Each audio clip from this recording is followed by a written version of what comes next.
Hi everyone, it's Tim of Broken Dice, bringing a quick little channel update. Uh, haven't been getting any historical games in a while, so I thought I'd put a solo game up, um, get to rolling some dice on it and stuff. So, in one of my videos I did um, about a month ago, I was talking about um, strategy points um, and having them on the table to kind of affect decision making in my solo games, give it a extra level of complexity. So if there was enough points available, it might change your decision making. Well, the problem was the aesthetic was horrible. I was using like poker chips and dice and oh, I don't know, just I'm not a fan of clutter because on me, for me, the appeal of a war game is the miniatures, the terrain, um, the scenario, that sort of thing. And I really don't like games that have a tremendous number of counters and tokens, and it just to me it takes away the look of the artistry of the game itself.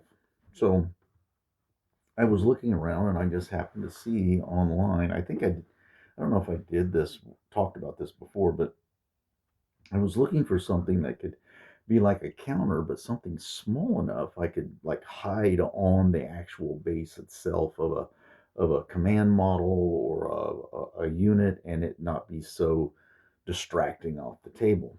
And what I found was a company here in Indiana called Litco Graphics. I'm sure some of you probably heard of it. And I can't remember where I saw it on Amazon, because he's got a store on Amazon as well. But I was just kind of, you know how you do, you kind of peruse around, see what's going on, who's got what, where, how much. And this is a 20 millimeter base. Okay.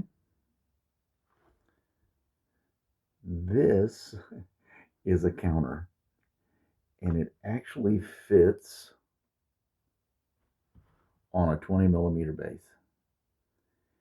Um, Fantastic. It's kind of exactly what I was looking for because I can take this, I can slide it between two models on the movement tray, and I magnetize most of my stuff anyway. And these things are like magnetized to two separate pieces. They just magnetize together, and then you just rotate them to the number that you want.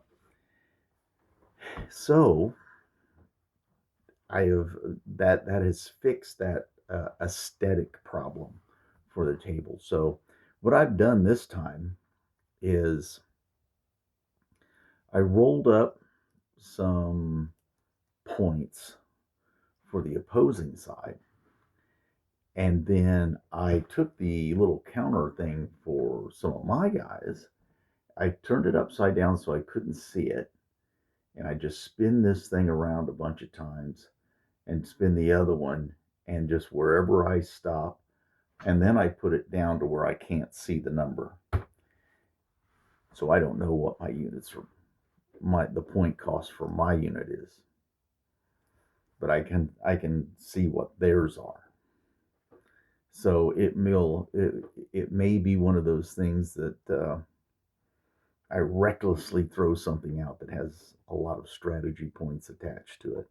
Now the problem is I only have so many of these, and I got lots of units on the table, so I had to come up with a different methodology this time. So this time, what I decided to do was just put it on the command models, and then maybe one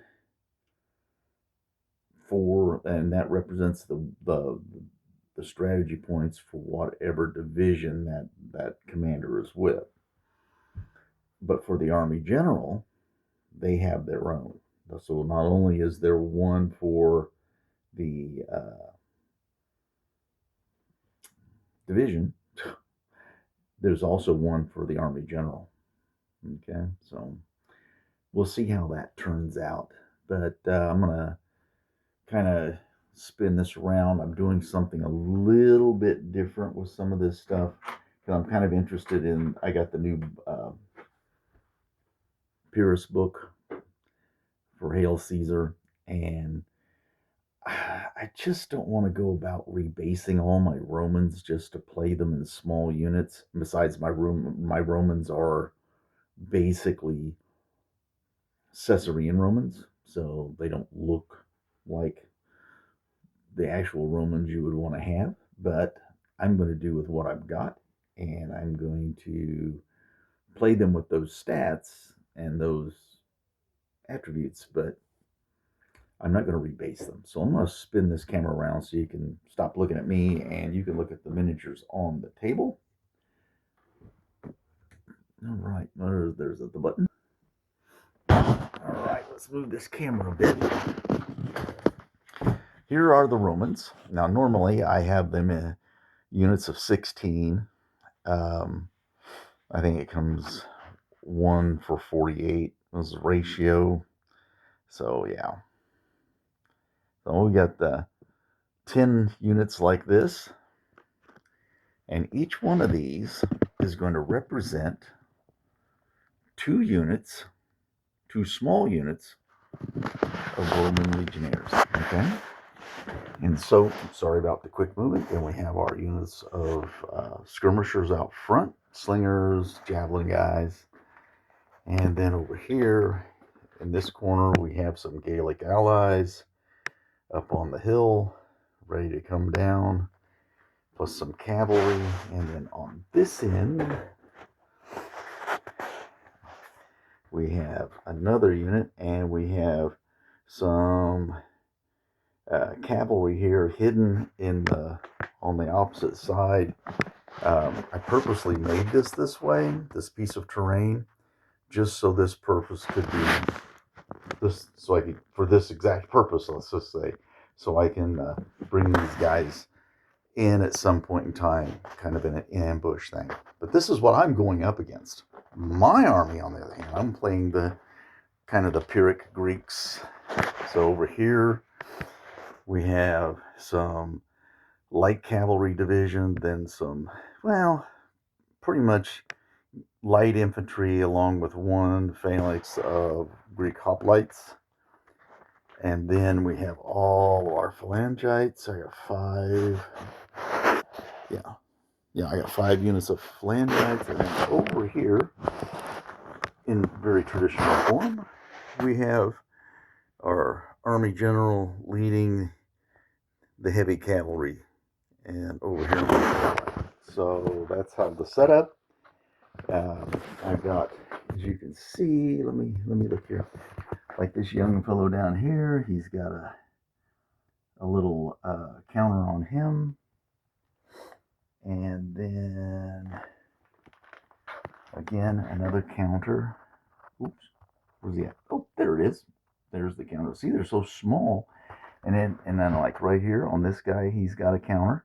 So we know what that division's worth in strategy points, which will be utilized on a campaign board.